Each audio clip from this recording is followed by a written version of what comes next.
Hey guys, welcome back to my channel. Thank you so much for watching today's video. If you are new here, my name is Mackenzie and this is Miss Basil right here. Today's video is going to be about my September sales. I'm going to tell you my 5 best sales and my 5 worst sales.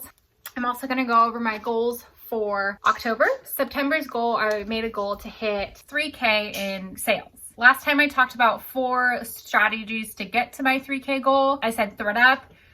That didn't turn out as well as I had hoped because a lot of my bags were processed later. So I'm getting the payouts this month in October.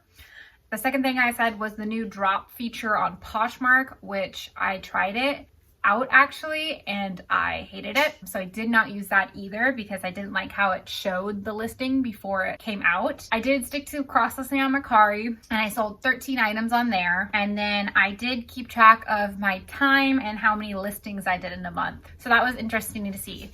So in total, I listed 139 items last month and I only worked 90 hours the whole month. A nice surprise that I didn't expect was they picked me to host a Posh party on the 30th.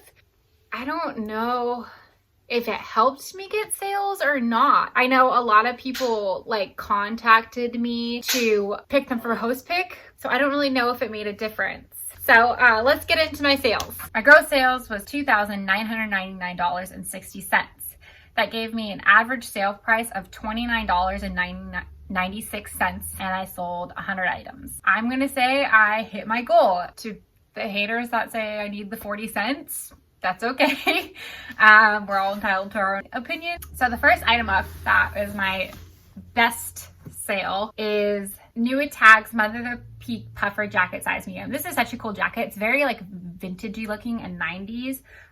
Super cool. This brand is very, very expensive, but I listed this jacket on 7/26/2020. It sold on 9/11/2020, so it sat in my closet for a total of 47 days.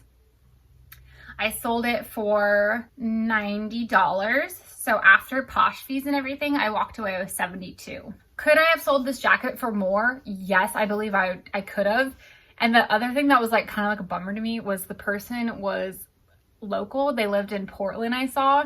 And so it was like kind of maybe if I would have had it on like a Facebook marketplace or something like that, they may have bought it in there, so I would have had more profit. But whatever. My second best sale was these Sorel Joan of Arc Wedge 2 Chelsea boots.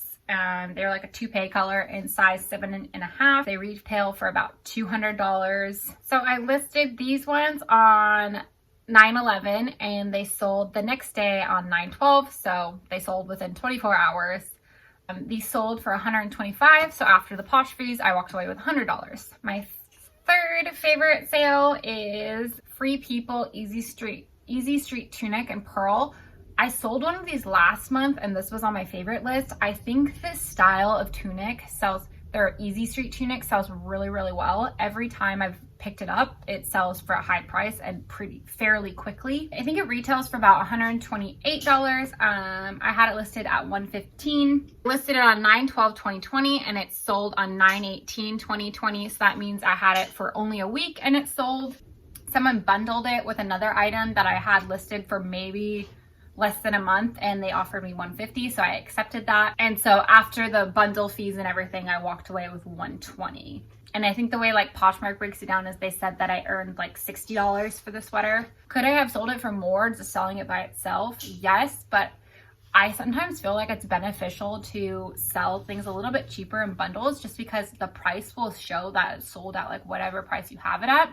So then if you ever find that item again, people are gonna see that, oh, she just sold this one for $115, like that's probably as low as she's gonna get. So you end up selling in the long run, I think, items at that higher price point. That's what I think. I don't know, maybe I could be wrong, but that's what I did here and I was okay with it, especially for selling something in a week.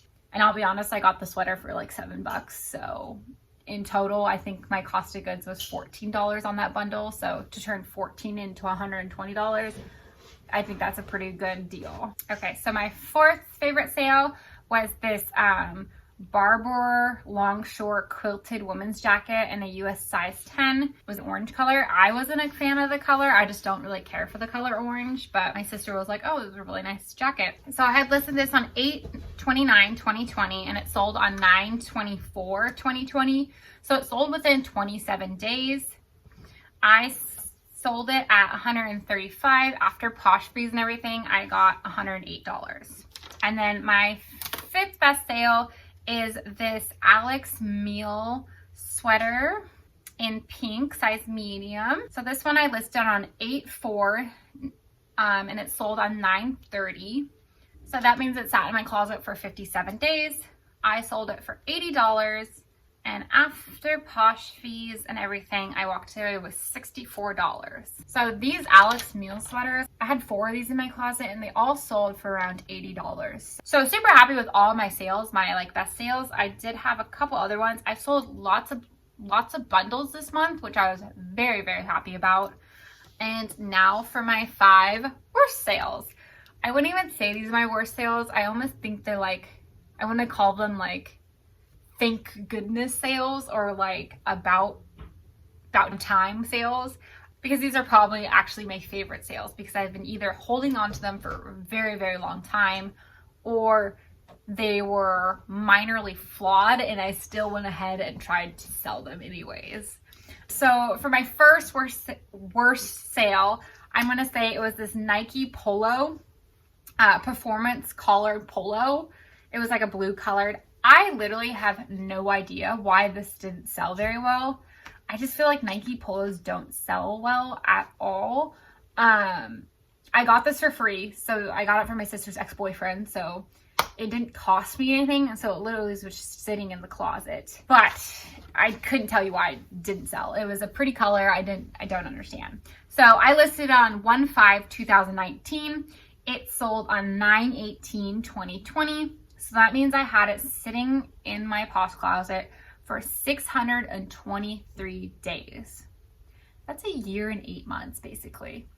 And I sold it for a whopping $10. So after Posh fees, I walked away with $7.05.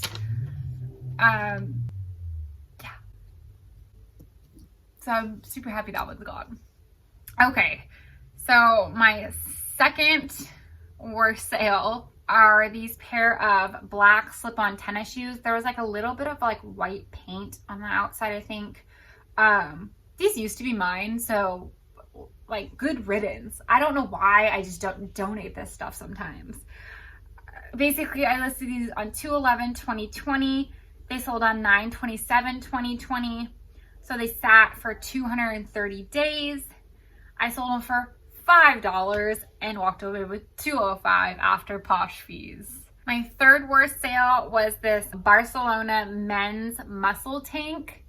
This was given as a gift to my boyfriend and he wasn't going to wear it, so I listed it. I listed it on 4/02/2020 and it sold on 9/18/2020. So it sat in my closet for 170 days. I sold it for $5 and again got $205 after Posh fees. This is why I don't buy gifts for people when I go places, because a lot of times they end up getting donated or something like that.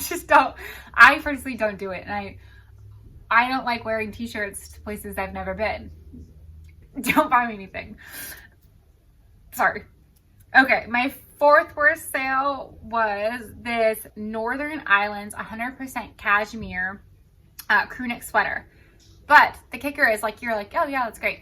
It had this like tiny little moth hole on it. And I picked this up at the bins and I didn't see it. And I got it home and I saw the moth hole and I was like, oh shoot. So I still went ahead and listed it. And I was like, maybe it's cashmere. Maybe someone will want it. Someone can repair it. Well, someone did finally want it. I listed it on 1/10/2020. It sold on 9/22/2020. That means it sat for 257 days. Not my worst. And it actually sold for more than I thought. It sold for $8, so I made $5.05. And I did pick this up at the bins, so I probably profited like $4 for a shirt with a hole in it. And this isn't the first time I've sold something with like a little moth hole. So if you ever discover like a moth hole, try posting it, especially if it's like cashmere or wool. People will still buy it because you can repair those, you can sew them, and just try it. You'll be happy you tried. My very last worst sale, and I don't understand this one either. This was a pair of brown lace-up ankle boots with like a crochet detail on the side. This one I listed on 11/1/2019. It finally sold on 9/27/2020. So that sat for 331 days. I sold them for $10, which I was surprised for. And so after Posh fees, I walked away with $7.05. I picked these up at the bins as well, so they were probably less than $1. I was so close to getting rid of them before someone bought them, and I was like, yes, I'll take anything for them. See, like, I don't get rid of things because sometimes people will bundle it, and it's like, okay, well, I don't care for that, so it just makes it like almost like a zero or free item in the bundle, and then other things get more priced up. Those are my 5 best worst and 5 best sales. I hope you enjoyed that. So for October, my goal is to get anywhere between 3,500 to 4K. I'm leaning towards the 4K. That's what I'm gonna get this month, just because I do have so many things being processed on ThreadUp, and all those payouts are coming this month from like when they were bought last month. So I've kind of seen a little of what I'm getting, and I'm very, very pleased with that. I think another reason I'm gonna get 4K this month is because jackets. Jackets are expensive. I have a lot of jackets. It's jacket season, so I think it's 100% doable to get 4K this month. That's what I'm aiming for. Another way I'm gonna do it is I'm still gonna keep listing on Mercari. I also wanna list a little bit more on eBay. I don't do my best cross-listing on eBay. I would like to do that more. So yeah, maybe I'm gonna aim for doing like 5 cross listings a day or something like that. Thank you so much for watching today's video. I hope you enjoyed it. Please give me a thumbs up. And if you are not already subscribed, please hit that subscribe button. Thanks so much. See you guys later.